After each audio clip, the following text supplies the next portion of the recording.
everyone.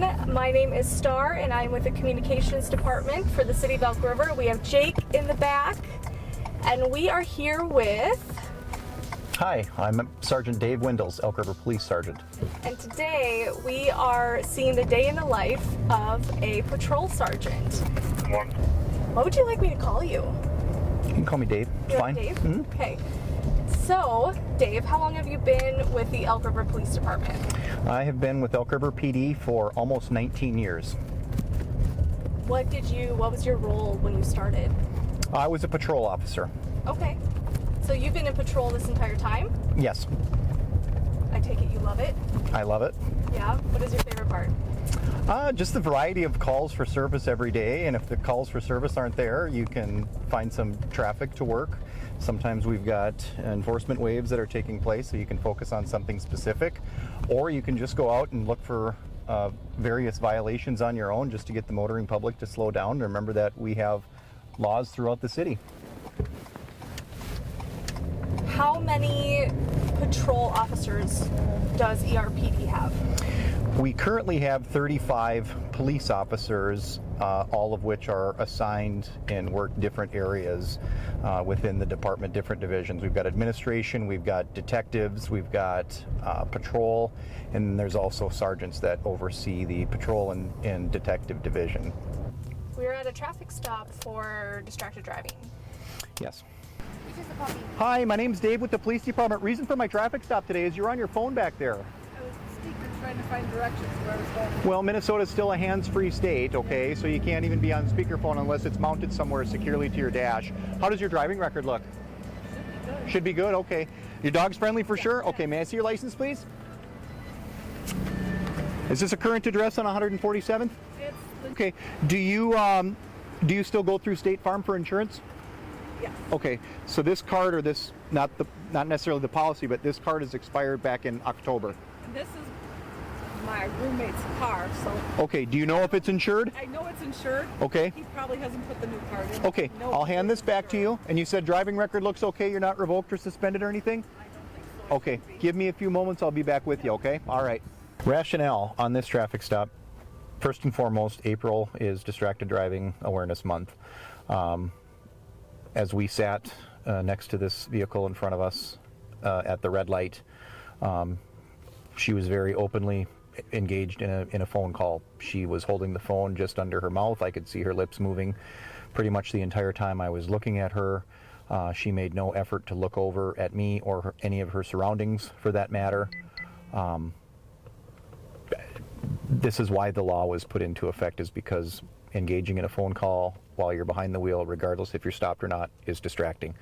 So I made the traffic stop. I walked up, I asked or advised her the reason of the stop, and she told me that she was looking for directions using the speakerphone to do so.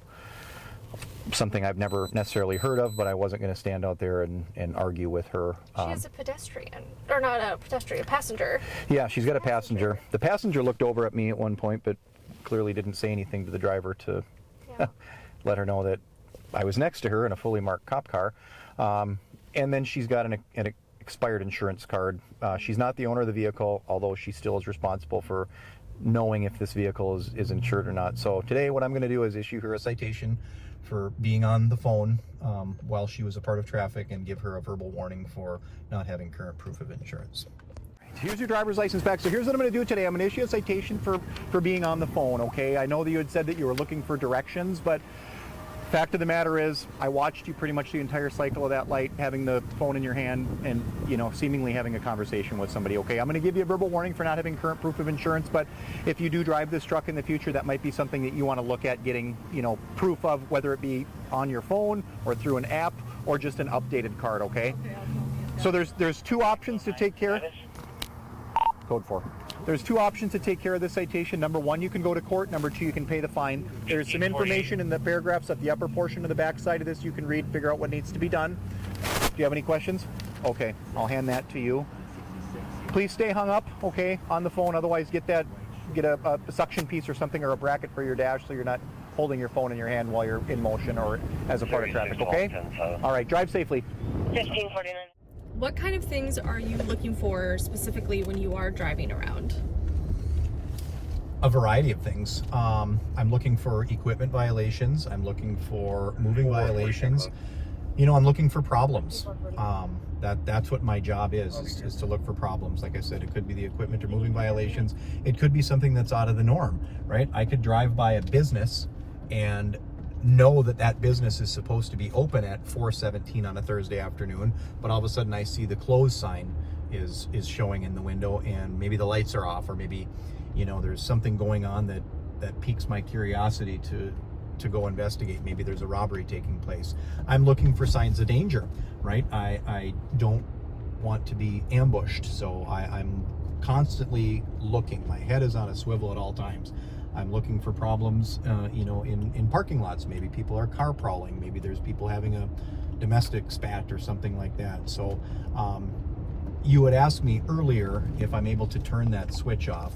And it's not just looking for traffic violations when I'm working. It's just looking for a variety of things. We're going to get her to her car, and we're going to help her put her groceries in the back seat or wherever she wants them. Hi. She buying you flowers? Well, yeah, because I'm out here helping with the groceries. That's cool. Pretty good. Pretty good. I figured it was raining, so if you had an extra hand, we could get the job done a little bit quicker. Thank you. You're welcome. Thank you. Have a good day. Thank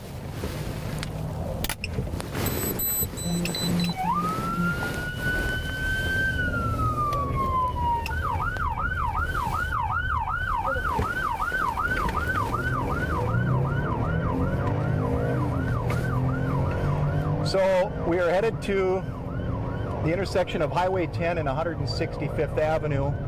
It was just reported that there was a motor vehicle crash with unknown injuries. So we respond to these calls, lights and sirens. In the event there are injuries, we'll be able to provide first aid measures, or at a minimum, direct traffic so we can get these rush hour cars away from the crash and keep the scene safe.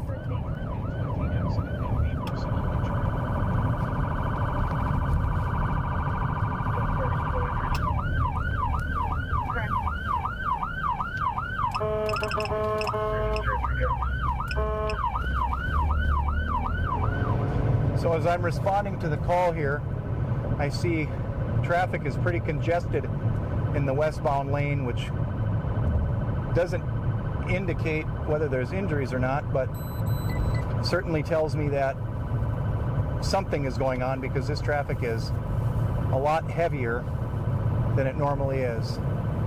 So it looks like the crash is right there. We're going to get turned around here. So going back to my earlier statement about driving with due care, this is where I need to be very, very cautious as I'm making a U-turn in a 65 mile per hour zone. So I need to almost make eye contact with some of these drivers to make sure that it's safe for me to proceed.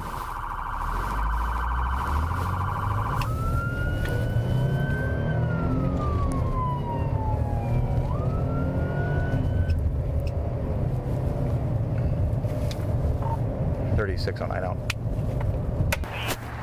Are you okay? I'm just mad. You're what? I'm just upset. So I didn't. Understandable. He was trying to block the car behind him, I think. Okay. Like a road rage type thing, maybe? Yeah, and so he kept coming up. So the State Patrol is going to come handle this because this is on a state highway. So if you would just grab your driver's license and your proof of insurance card, roll your window up, stay dry. I think your car is probably drivable. Yeah. So I don't think we need to worry about a tow truck or anything like that. No, he kept telling me he was. We've got a 3-vehicle crash here that occurred on Highway 10, and the GMC was the first car to get struck.